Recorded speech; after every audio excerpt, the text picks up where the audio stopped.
Guys, and welcome to my poetry set. I'm going to be performing a couple of poems that I'm really excited about, but the most important one for me is definitely the commissioned one that I've done for Queensland Poetry Festival. It's been an interesting journey. As you can see, I am filming in my bedroom. I have a fancy mic because I want to feel like a performer, just a little bit. And this was developed with limited sources of inspiration, but I think books had saved me. So I want to say thank you for sending us a collection of books, because this is where I've been inspired to write, definitely. So this is called Golden Eagle, and it is a poem based on identity. You can't get enough of poetry about identity. It's a topic that I shall continue probably for a very long time. So Golden Eagle. I'm a dark horse. I'm a dark horse beating down the door somewhere my childhood escaped the streets, etching 3 syllables of my name beneath the old city of Bab el Yemen. A woman dressed in black found me, shackled to the gates. It was my mother chewing on her ruby passport. It's time to leave. It's time to leave. Goodbyes past the northern valleys greeted the southern blue waters, unlocking the fisherman's Red Sea. Colony crown reeked of death, buried in my foreign blood. And martyrs will meet life and justice will dance on the heads of the snakes. It turned cold quickly over the Mediterranean. This Yemeni girl sings British anthems between her terrace walls, and I lost a part of me. I lost a part of me. I forgot the taste of my mother's milk with her nipple gritted between my teeth. And I taught my mother how to speak English, translating her hospital letters. The cold is eating her bones. I skipped school to escape the Scouse boys who lurk at bus stops singing riddles of camels, curry and Bin Laden headlines. A heartbreak worth to be torn between 2 homes. If my racist neighbour daydreams our women in 2-piece sets and golden headbands and white polished toes in the sand, I deserve my honour. I deserve my honour. And I lost a part of me in this dining room, learning to use a knife and fork. We don't eat Sunday roast, fish and chips, porky pie or go to the pubs. I like my fingers and my food and coffee before I sleep. And I lost a part of me. I lost a part of me in this corner shop. Grandad left selling mocha beans, broken dreams, broken biscuits for half a penny. Why here? Why here? This Yemeni girl sings British anthems, British bombs between her terrace walls. She wears home, and this dress fits perfectly. Thank you.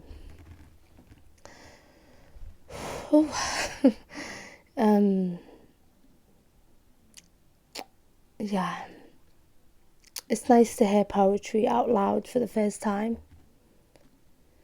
So my next piece is called Backbencher, and this is inspired by my father growing up in Liverpool in the UK, a big Liverpool fan, but also acknowledging that it was the 80s, so what was, growing up like for my father. Backbencher. I saw my father cry for the first time. He gave birth to this city to remind me home. It sketched across his belly. The sirens did not stop yelling. We kept on running. And this will never be our game to play. And my father spat the city out of his mouth. chanting her anthem in his foreign tongue. The red flag is the only song he knew. And I saw my father cry for the first time. He scruffled his hands in the mud to find the secret between our borders is the difference between this city and men in suits who suck their thumbs and fiddle their fingers in our pockets. And young men like my father, black curly hair, brown eyes, mocha skin, curled their tongues in their political lingo. They sat on back benches and learnt to watch from a distance. And I saw my father cry for the first time. He cradled the city in his arms, waiting to be loved. But all he knew that this glory does not belong to people like him. And the red flag is the only song he knew. And when my father died of a heartbreak, he told me to never give up on this city. For no first love kills with a dagger. Thank you. So, moving on. This is a poem called Victory is Far From Ours, and the question is, who does victory belong to? And this was really inspired by the Arab Spring and around, the conflicts around the Middle East and the surrounding areas. And I started questioning,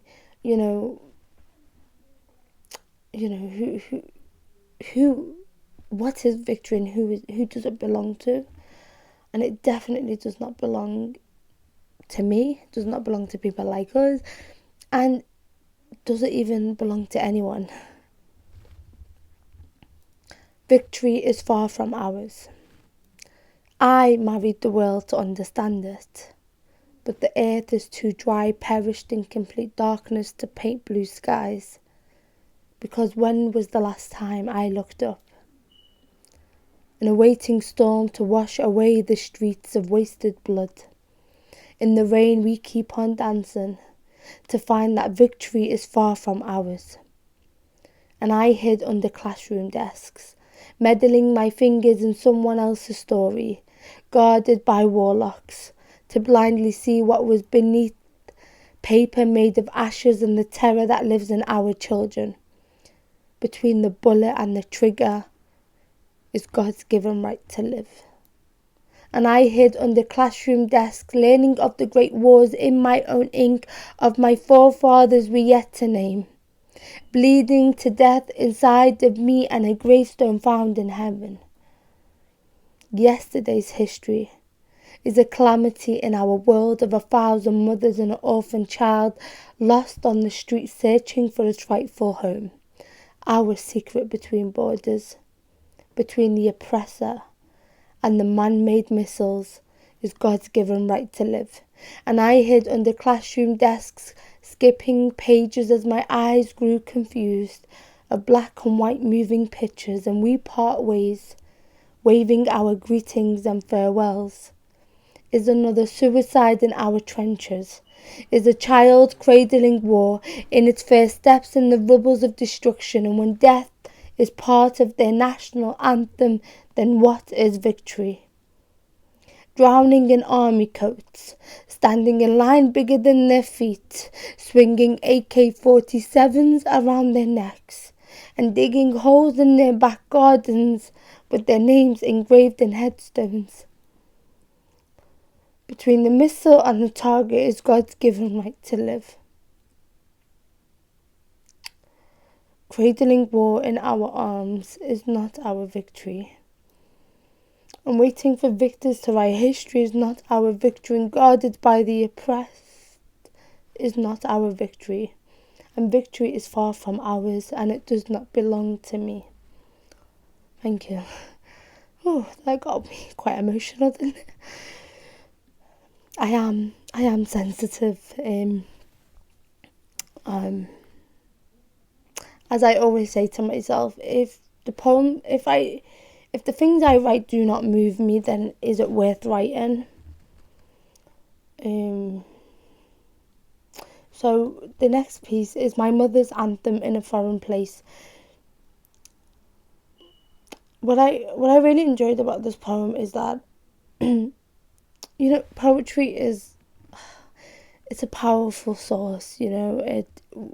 And different writers use poetry for different things. But one thing about poetry that people really misunderstand or don't actually understand its power is what it does for the writer. So advice for anyone watching this: if you really enjoy or you're inspired by a writer and you ever get the chance to meet them, the first question you can ask them is why they write, because I think that's a powerful question to ask, because every writer will have a very different response. But and I just want to thank you guys for joining me and staying with me till the end. But also I just want to thank Queensland Poetry Festival for inviting me remotely, and it's just been an interesting and surprising and overwhelming, so many emotions in the past end of year and going into the new year. And it's just been lovely to join from Liverpool all the way to Australia. But I do hope that we get to meet very soon and we are in the same room performing what we love, so which is poetry. So I'm going to end with this piece, My Mother's Anthem in a Foreign Place, and this talks about a lot of traumatic series growing up in secondary school and facing racism for the first time.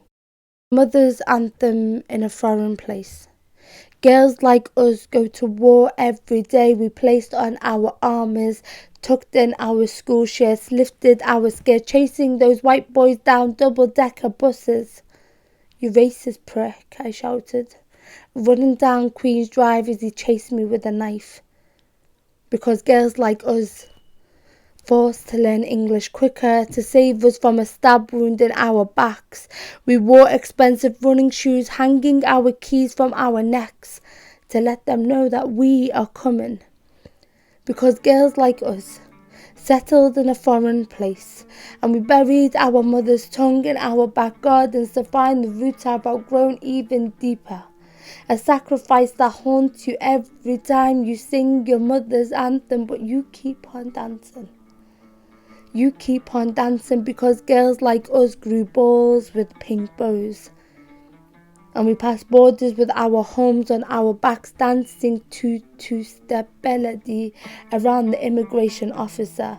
I flutter my tongue, recite my tribal name, explaining to him why I still smell like my grandma's spices and lime. Because girls like us are told to throw our veils in the river. No letterbox delivers here, and you wait for Trump to blow his trumpet and kiss the face of Boris Johnson, but you hide behind your curtain, sucking on your mother's olives, but you keep on dancing. You keep on dancing. Because girls like us learned how to defend ourselves. Because some girls duck the snowballs across the road, but girls like us learn to throw rocks back in their glass windows. As he points at me, how were you a Scouser? How were you a Scouser? Because Scousers are white and you're a Paki. See, girls like us is every tear behind every school bus stop telling your mother that school was okay today, as you run up the stairs hiding the scars on your face, and going home only meant singing your mother's anthem in a foreign place. But it's too broken to sit, so you stutter her vowels like Elif, Ba, Ta. Wahdati, Wahdati, Ummati, Ummati. Thank you.